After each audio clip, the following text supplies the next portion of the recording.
everyone, and thanks for getting locked in with Key. This is your girl Key, and on this channel, Love Key is all about self-love, beauty, and lifestyle. So this is going to be a lifestyle video. As everyone knows, I am a teacher, and right now my lifestyle has turned upside down. So I thought it would be best to come on my channel and talk to my parents, give them tips about virtual learning. So if you would like to hear the tips that I have, because you know I am a teacher, and just the things that I've seen happen during virtual learning, go ahead, stay tuned. Let's go.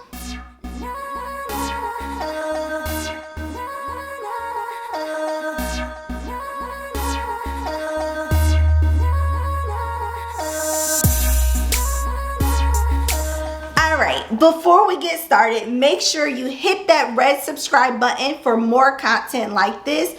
Also, hit that notification bell to be notified when I upload. And last but not least, make sure you share it with a parent that's just like you, wondering what is going on and what are the next steps. So, let me go ahead and give you some tips. I am going to be looking down because I do have all my notes here. So, tips for parents during virtual learning. So, first and foremost, please be forgiving. I know that some parents assume that us teachers have it all together and we know exactly what we're doing, and yeah, we have it all together. I just want parents to understand that you need to be a little bit more forgiving and a little bit more understanding. The curriculum changes drastically all the time because a lot of things are up in the air due to this COVID-19, due to the pandemic. So I just want to let you know we're all in this together. Some apps may change, some things may change, the way our schedule is set may change. However, one thing that does not change is you need to make sure you are a little bit understanding, because your teacher is just as stressed or a little bit more stressed than you are. Remember, we might have 20 to 35 students where you're just worried about one child. And I'm not saying your child is not important. However, we want to make sure we're forgiving to our teachers because they're not only dealing with you and your child. So just make sure we're a little bit more forgiving and understanding. Next, please be prompt. I cannot stress this enough. I know that when I was assigning assignments for my students, a lot of times parents would just like do the assignment when they wanted to do it, or like literally if I'm doing a Zoom conference, join the Zoom conference. Please be understanding that our time is just as precious as your time. So therefore, just try to be a little bit more prompt with assignments, because we need to grade these assignments. Unless they're in kindergarten, you probably don't, but still, even be courteous of someone's time, because you don't want a teacher to be frustrated because you just turned in an assignment that was due 6 weeks ago, and now she or he has to go back to regrade that assignment and make sure that grade is inputted for that child. And I know that's like, oh, that's, some parents feel like that's your job. It is my job. But however, if it was real school, just like in college, if we were really in school, that paper or that assignment would be marked off because it was late. So I totally understand that virtual learning is basically independent learning. However, please, please, please be prompt. Be prompt, be prompt, be prompt. Okay. Next thing, create a schedule for your child and your sanity. Create a schedule.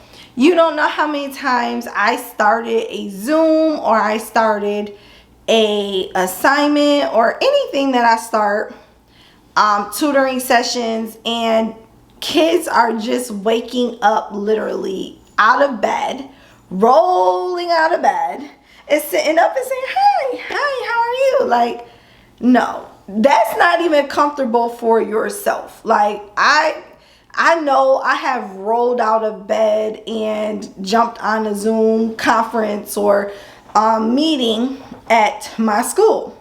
But I'm going to be honest, I'm not, 9 times out of 10, I don't have to visually be seen if I do that.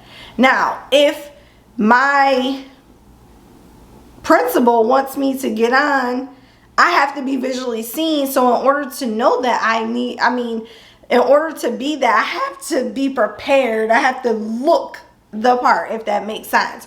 Just like I didn't just roll out of bed and say, hey, let me do this video. You know, I got prepared, I got cute, whatever. Even though I just got on a comfy look right now, it's still, you know, you get prepared.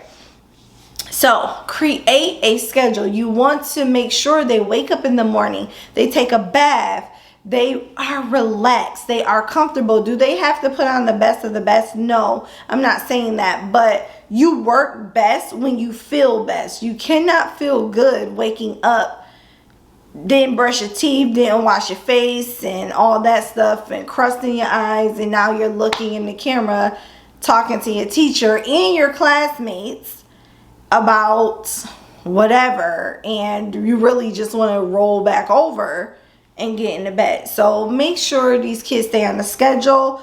Also make sure you prepare lunches and breakfasts. Also find out if your school, because I know a lot of schools and a lot of districts are passing out meals. So include those times into your schedule. So therefore, if you know that they pass out meals at 9, make sure you're up, you're ready to get on at 9, and make sure you're ready for whatever your day consists of, but just plan it out. It will definitely, parents, help you in the long run. Trust me, because if you do your schedule right, you will have a lot of free time. But if you just don't have a schedule, the kids gonna get on your nerves all day. Like, there's a reason why there's schedules in classrooms. Trust me. Like, build yourself, make a schedule. So first, you want to be forgiving, you want to be prompt, create a schedule. Next, buy incentives. A lot of our children, I'm be honest, they work off incentives. There's a reason why teachers have treasure box or buck systems or class dojo and all that extra stuff. There is a reason for it, because if a child works for incentives, they have something to work for. You only work if you have something to work for. You go to work for money, for your family, to feed your family. That's your incentive. However, children, when they don't have no incentive, they get bored quickly. They don't have a end goal. So if you create end goals, you create incentives for the students or your child. Like, oh, you got on a Zoom call and you answered 3 questions today, so therefore you get 5 more minutes to play Fortnite, if you get what I'm saying. So the incentives does not have to be a prize. The incentives can be more time, more love, more movie time.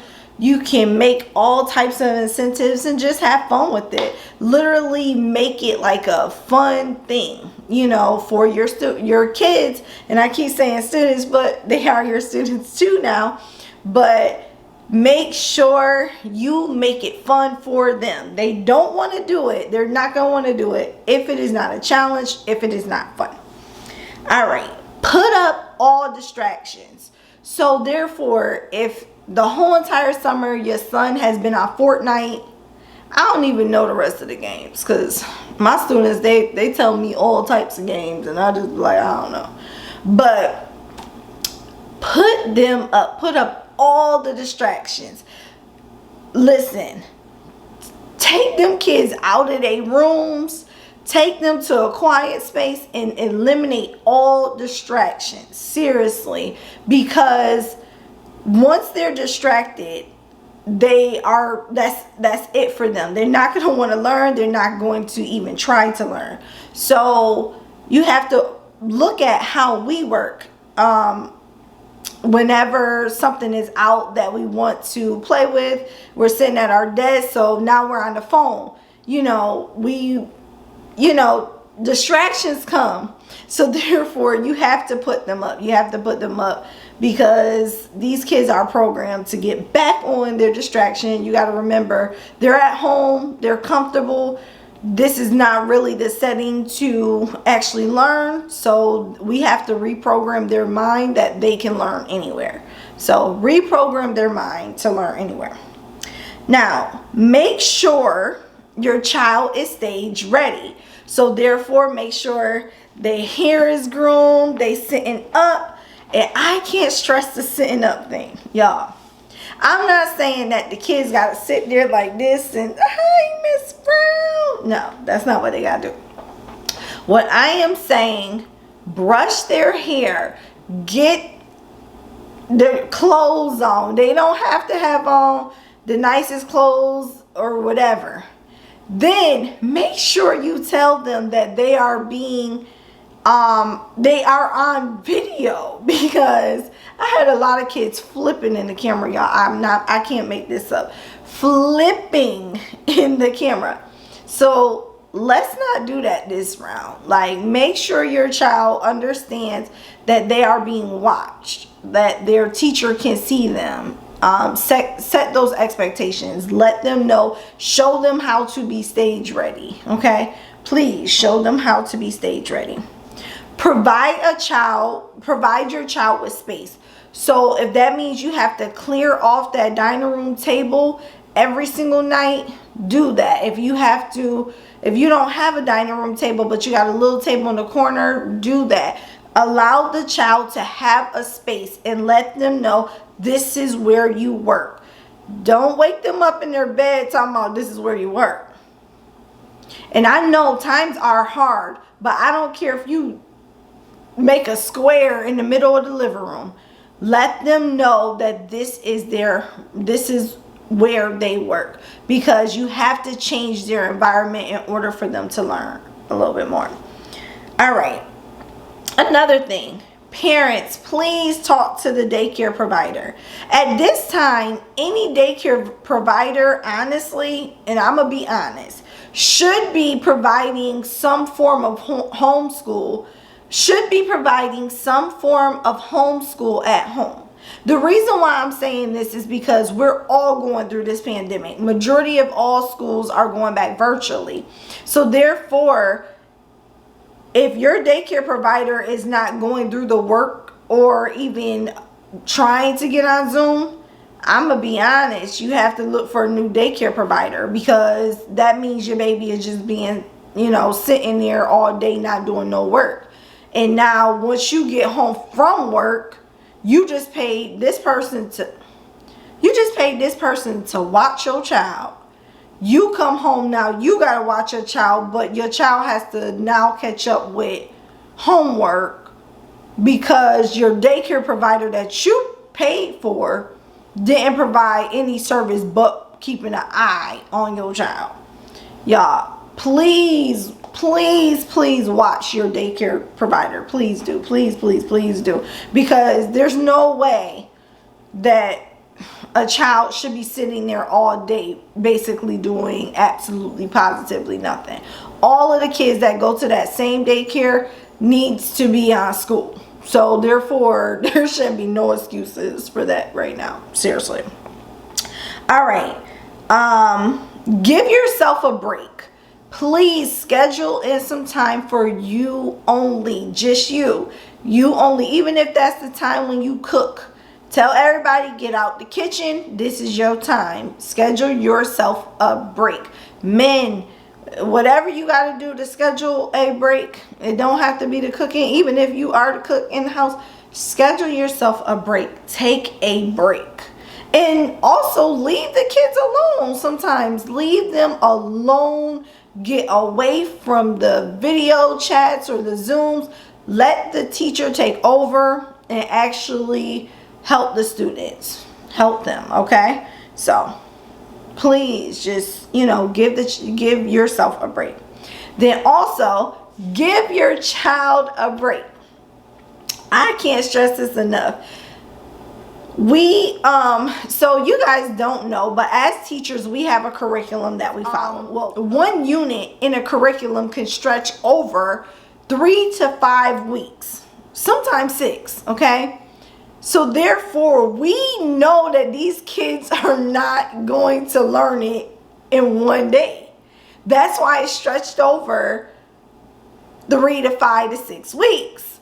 That's why it's done that way, because you guys, sometimes y'all get frustrated because your child just said the answer. Now they don't know the answer, but you're frustrating yourself because children don't learn like that. If that was the case, they will only go to school for about 30 days because they will pick up everything in one day. They wouldn't even need school for 180 something days.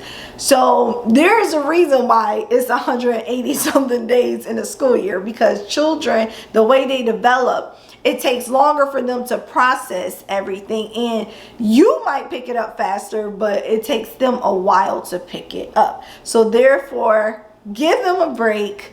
Chill out. Let the teacher do what they need to do, okay?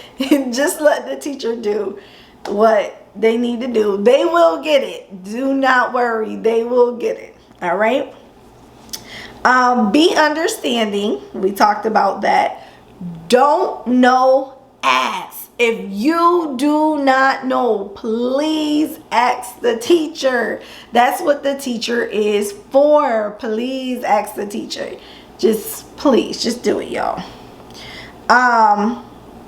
Remind the child of the teacher's expectations, not yours. So we have to understand that in order for the teacher to teach the child and be the teacher, you have to allow the teacher to set certain expectations, just as if they were in school. So therefore, while it is school time from 9 to 3 o'clock, make sure you're staying true to your teacher's expectations and know your child's teacher's expectations. So just make sure they're following the rules, they're doing everything correctly, and make sure you listen to the rules also, or the instructions on the activity, so therefore you know if they're doing it incorrectly or not. It's okay to press replay. A lot of parents think the assignments are a one-time shot. So it's okay to, like on a brain pop video, go ahead and press play again and allowing the child to hear it again for understanding. 9 times out of 10, as a teacher, sometimes we use the same videos like 3 or 4 times in a row in order for the child to comprehend it. So don't think just because they watch the video that now they know everything in the video. They don't. So go ahead, calm down, allow them to press play again. And it's always a way to go back. There's always a way to go back. All right. Communicate. If you need to, make sure you communicate with your teacher. Make sure you have all means of communication when it comes to your teacher. If it's Class Dojo, if it's a text, if it's an email, if it's a phone call. However, I do want to disclaim, please understand, teachers' hours are for a reason. A lot of people have been, discussing teacher pay and feeling some type of way about teacher pay. And let me tell y'all something. For virtual learning, I probably worked more hours than I ever had during a school day ever. And the reason being is because a lot of times we have office hours, but we also want to be there for the parents that aren't able to get on and all that jazz. However, please respect your teachers' boundaries in the office hours, because y'all, sometimes we be working 80 hours. So I can't even, I'm not even joking. We keep, like, we stay working. We forget that just because it's virtual, our time has ended. But however, we do have things to do outside of teaching. But I do want to let y'all know we work way over 40 hours when it comes to virtual learning, because we have to, you know, communicate with the parents. We have to conference call. We have to, and we got 20 to 35 students. So it's just a lot, y'all. It's really a lot. All right. Now, it's okay to be frustrated. It is okay to be frustrated. Let me tell y'all something. Teachers don't know everything. We review everything before we teach it. I'll be honest, like, for example, I did not learn how to read through phonics. I promise you I did not. I was more of a memorization baby. My father was a teacher. He used to go through words with me, and yeah, like, that's how I learned words. Y'all, let me tell y'all something. We don't know everything. I just learned phonics through my kindergarten and first grade babies. They taught me phonics. And the application that we were using taught me phonics. Now I can kill phonics. I master phonics. However, I wasn't taught that way. So therefore, it's okay to be frustrated if you don't know something. Like, y'all, I didn't know phonics, and that's like the primary thing to know. But I literally learned how to read off memorization. That's how I learned. Yeah. Last but not least, please, please, please do not discipline your child on a Zoom conference. I totally understand he or she is now saying the wrong answer, and they knew it when they wasn't on a Zoom conference, but now they don't know it. It is okay. That is how class works. That is actually how they learn. You only learn when you get something wrong. So therefore, let them learn. Let them learn. Let them learn. Let them learn. I just want to tell everyone the class year 2020 to 2021 is going to be a wonderful, wonderful year. If you are nervous about virtual learning, I hope this helped you calm down a little bit, but whatever we go through, we got this together. Let's just work together to stay safe, sane, and sanitized. If you like this video, go ahead and share it. Make sure to give it a thumbs up and share it with parents like you that have true, genuine concerns. Everyone needs advice because we're all going through this, like I said, together. And all of my videos are always done with love, Key.